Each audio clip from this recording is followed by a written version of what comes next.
Hello, people. Lech here. And today I want to talk about the best Tier 10 tank destroyer, in my opinion, of course. And that is absolutely, as expected, the incredible Ho-Ri. Anybody who knows me and plays this game with me knows I absolutely love this tank. I'm obsessed with it right now. I play it all the time. But instead of just saying it's the best and showing some replays, I want to explain why I think it's the best tank destroyer in tier 10. There are some interesting factors that make it really good that most people don't actually realize. Some of them are obvious, but some of them are not. So let's start off by comparing it to the other, what I would say the benchmarks in tier 10, which of course are the E3, the OBJ 268, and the amazing Foch 155, which used to be my favorite tank destroyer in tier 10, but is no longer. So let's look at the numbers. First, I mean, the first thing you see is look at all that red. Oh my God. Yeah, well, the Hori is that good. So looking at DPM, of course, the Hori is right there. The Foch is a little bit higher, but it's a small difference. It's got better DPM, of course, in the E3 and the 268. Penetration is amazing, and but I need to actually look at that a little bit more in depth. So you see it has the best penetration for its standard round, but it actually has the best penetration for its premium round because it shoots AP. And what I mean by that is AP shells have 5 degrees of normalization, which increases their effective penetration against sloped armor. And if you recall, I recently did a video on the new Tier 10 collectible, the AMX MLE 54, where I actually demonstrated that the premium round from the Hori with the gun rammer has a higher penetration than the premium round on the 268 when you calibrate your shells. And look at the difference. This is 418 millimeters and 300 compared to 380, but because this is an AP round, this actually has higher effective penetration. So this is the highest effective penetration shell in the entire game. And what's amazing about that shell is that it has only 15, look at this, it has only 15 less damage than the standard ammo. So you can shoot this all the time with giving up essentially no DPM, and look at the numbers. Shooting this round at 380 millimeters of pen, but effectively the highest penetration shell in the game at 3,200 DPM. That's more than the OBJ 268's standard ammunition or the E3, and it's almost as high as the Foch's standard ammunition. So that is a massive advantage for this tank. This shell has such a high penetration, it'll go through the front of a Moss without a problem. The front, the upper glacis of a Moss, okay? It is crazy. The only downside, and I know Wheeler likes to point this out, and it's correct, is HE. The pen is okay at 85. It's not great, but only 640 compared to, of course, these two that have the 960. The Foch is actually 680, so it's not much better than that. But these two have the 960, the big HE booms, which is nice. It does not have that, but with 85 penetration, you still do a lot of damage with it. I don't shoot much HE with this gun, I will admit it, because your AP is 560, so a lot of times I'll just shoot AP because I want the guaranteed damage, and it's not that much lower, so I'll take it. So you can see here we've got amazing DPM and the best penetration in the game at 3235 DPM, which is completely insane. One thing to note, I will take a sidebar real quick, because this is an AP shell, it has the worst penetration loss over distance. You see that almost 4%. So you absolutely have to supercharge the shell. Do not use aim time. You've got to supercharge, or you will lose a lot of this advantage that you have in your penetration because it's any AP. You've got to supercharge it. So just quick note on the setup. Okay, next, let's look at the weapon handling. It is absolutely amazing. It has the best aim time by a mile compared to 268. Foch is not bad. Dispersion is amazing. It is only beaten by the 268. So the gun has the best aim time, second best dispersion. And there's one of these little things no one noticed. On movement. Dispersion on movement is the best. It is much better than everyone else's. And let me tell you something, that makes a huge difference when you play this tank. And the reason it matters is two things. This has a kind of a relatively small aiming arc at only 7 degrees, which can be problematic. So you just any small movements to the side will bloom your reticle. And this tank has incredible traverse. So you need to be able to shoot sometimes while you're rotating. And this tank does that better than any of these. So you can see it has incredible gun handling. And let's look at mobility. Again, look at all this red. It has the highest top speed at 50. In terms of power to weight, it's not as good as the Foch or the 268, I will tell you that. But at 15 and a half here, standard, without the bells and whistles, it's still really fast. It's quicker than a heavy, obviously. Um, so in terms of the terrain resistance, it's really good. So it has great terrain resistance. And here's another one of those things no one knows about this tank. The traverse. It has the best traverse of all these tanks. Yes, believe it or not. And this tank has such high traverse that it actually is very hard to COD with a medium. It rotates side to side and just absolutely beautifully. So another advantage to the Hori, it has amazing traverse, great top speed. And the last, and this is something most people don't realize about this tank, is the camouflage. This tank has insanely good camouflage. And I think the best way to illustrate that is actually going back to the game. And let's take a look at the other ones. Now, the OBJ-268, I will tell you, has the best camouflage in Tier 10 for a tank destroyer at 68% concealment stationary, which is excellent, by the way.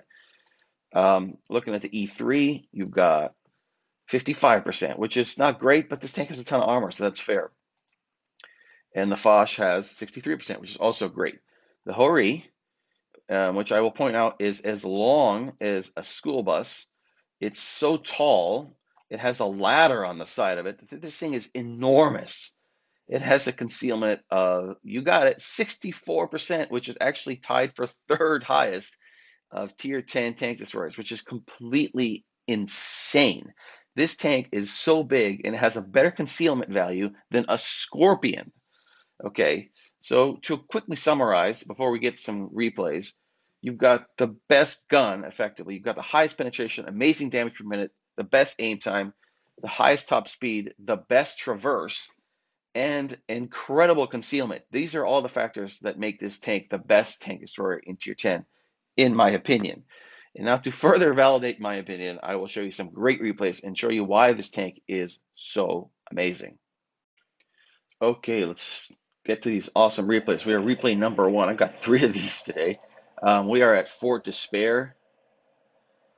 And I am on this side. I don't know, South Spawn, I guess, technically. My goal here is always to go left. I can't stand when the team shoves into C cap because then it's very hard to support the heavies with tank destroyers because it's such a small space. I don't know why anyone goes that way. So I'm going to go here. There's a couple spots you can go to with a tank destroyer, but this, because of the camo, I'm very comfortable sitting right here. I know I'm not going to get spotted unless it's somebody very close and I fire. And with the amount of concealment I have, I won't even get spotted if I don't shoot, which is fantastic. I'm pushing forward a little bit, being a little bit greedy, trying to get any easy shots on heavies that might go in the middle. At this point, nobody is doing it. I see the Chieftain coming up. Their team is definitely pushing really hard to this side. You see this genius in the T62 who has managed to get through this game to Tier 10 and not consider the fact that there might be a TD sitting right here, even though there's a TD sitting right here literally every freaking game that happens here. But never mind. He pushes right over to try to get a shot. And look at this. I mean, look at this is what I'm talking about, the gun handling, the dispersion on the move. I just popped him while I was moving to the side with ease. This gun is so accurate on the move. It's evil. Again, I'm not even taking the time to really stop and aim. The gun shoots on the move beautifully. The aim time is low enough that I can just get shots after shots. And this is the traverse. Look how easily this rotates. The C62 is rushing me. I'm easily able to keep up with him. Look how easily he cannot COD me. I tear him to pieces. The tank is fast enough that I can actually chase him down. He is dead. That's the beauty of this tank. It rotates so quickly on its own tracks. It's just absolutely amazing. Already 2,600 damage. The game has just started. And here comes an IA-8. I love this. Oh, hello, Susie. What a tank. The IA-8, the IA-7. Ammo rank made of vodka bottles or something. Who knows? And it is a goner. Now you can see my position has become useless now because all the idiots have stopped pushing. So what I'm actually doing here, something I love to do when the game gets towards the end of the game, is shift over to the corner. That way I can get a ton of shots on their spawn and on the left side of the map. And because of my concealment, I can hide back here, basically never get spotted, which is really nice. Got a JG. That's an easy shot. Penetration, again, is so terrific. You can pretty much go through anything. DPM is so good. It just reloads very quickly. And, of course, you have that amazing mobility. 4005, always a delicious target. Again, you can shoot HE, and look at that, 640, I get the max roll. So HE does work when you need it. To all the haters, I do, as I said before, I don't shoot much HE in this. But only thing left now is the Chieftain. I can't believe this game was actually this close that it came to a 2-on-1. Obviously, it's an easy win against this guy, but still, I mean, even when I was playing it, I'm like, we killed 3 of them in the first minute of the game, and yet everyone else managed to start dying. I mean, these guys just don't know how to play.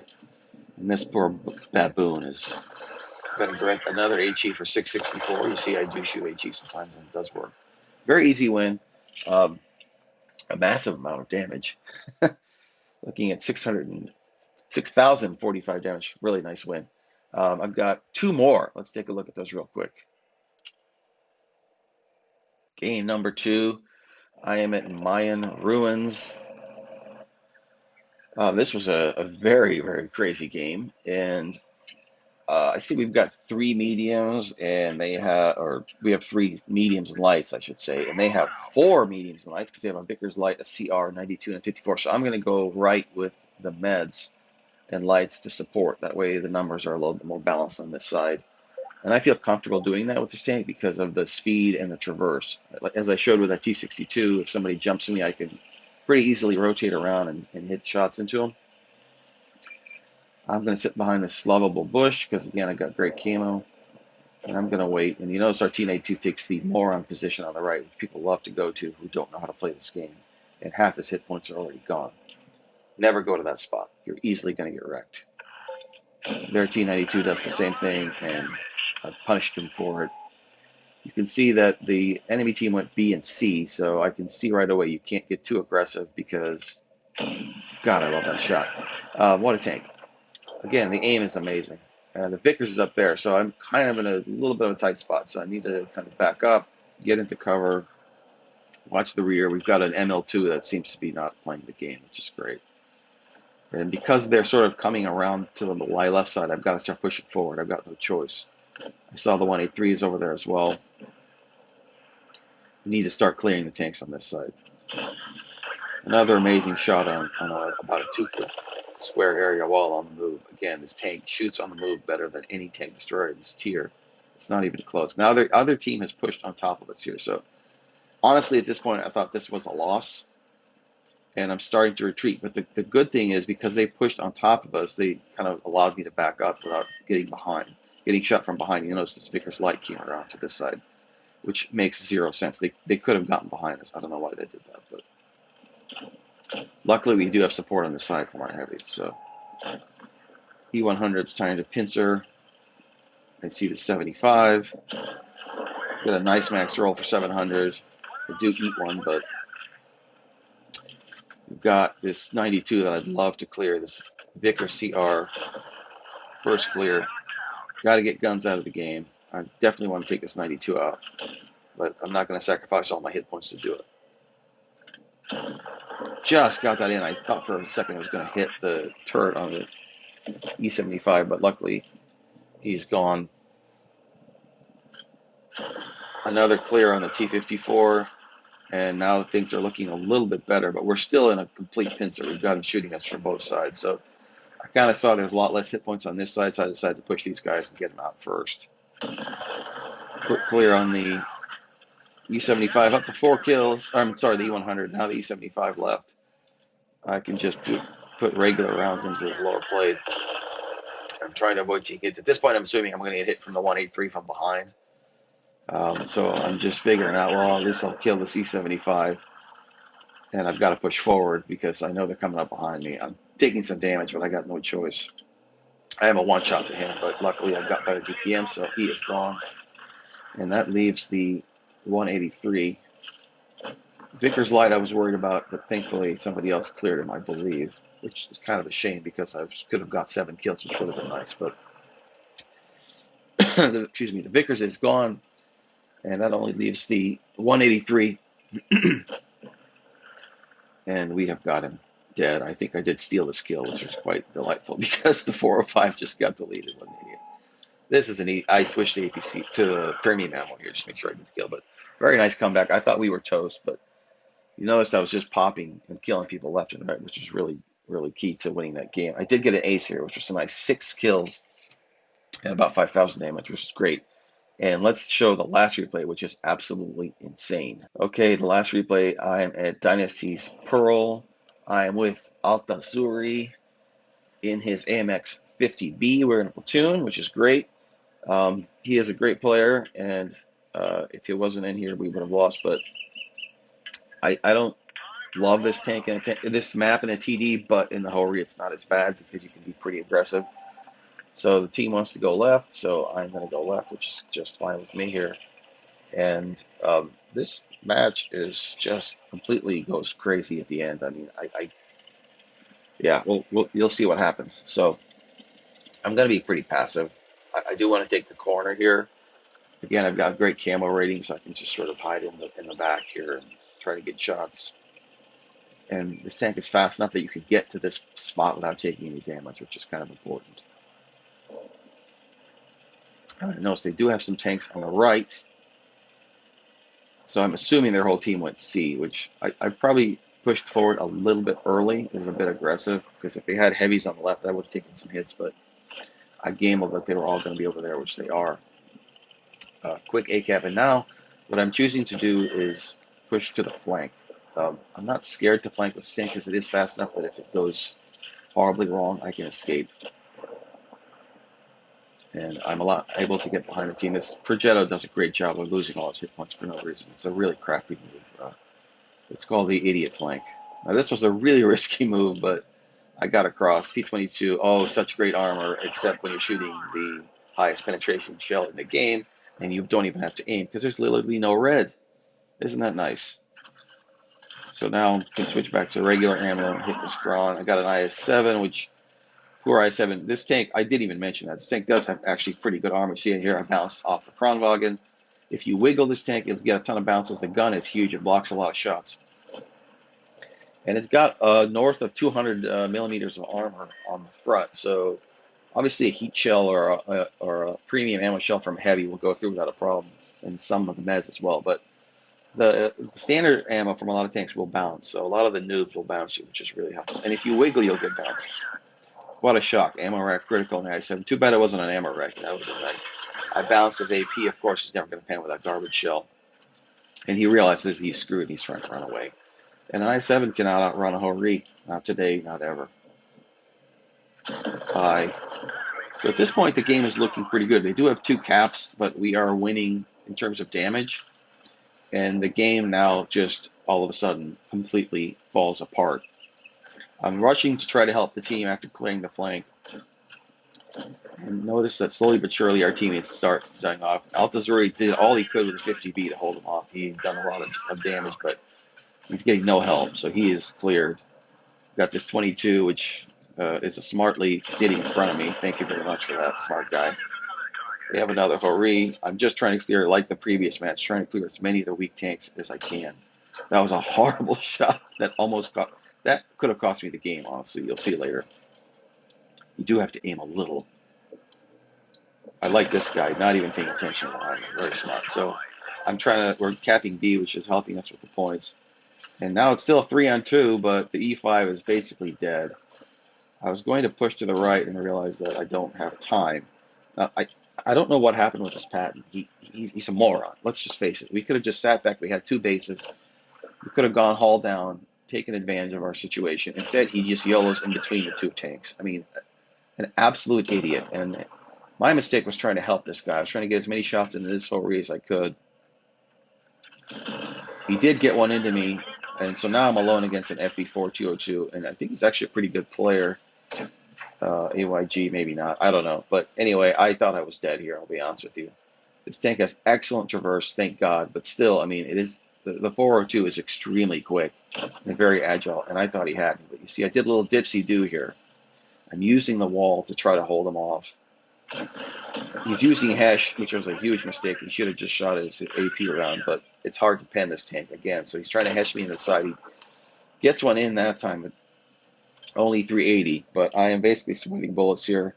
And as you see, thank God we kept B because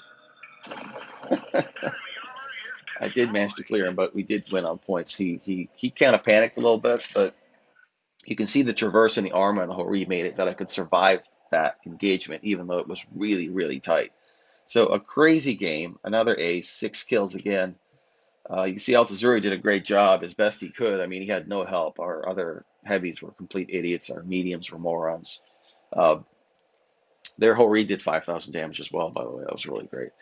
So anyway, this is why I think this is the best TD in Tier 10. Again, in my opinion, it has amazing gun, amazing traverse, great gun handling, great penetration, ridiculous camo. That's way too high. Please, I recommend you buy this tank. It's Tech 3 tank, of course. Go get it. It's so much fun. I hope you enjoyed this replay. Give me some comments. Hey, Rolling Swarm, if you're in here, come on. Tell me why I'm wrong. Um, Give me some feedback. And please, everyone, subscribe to the channel.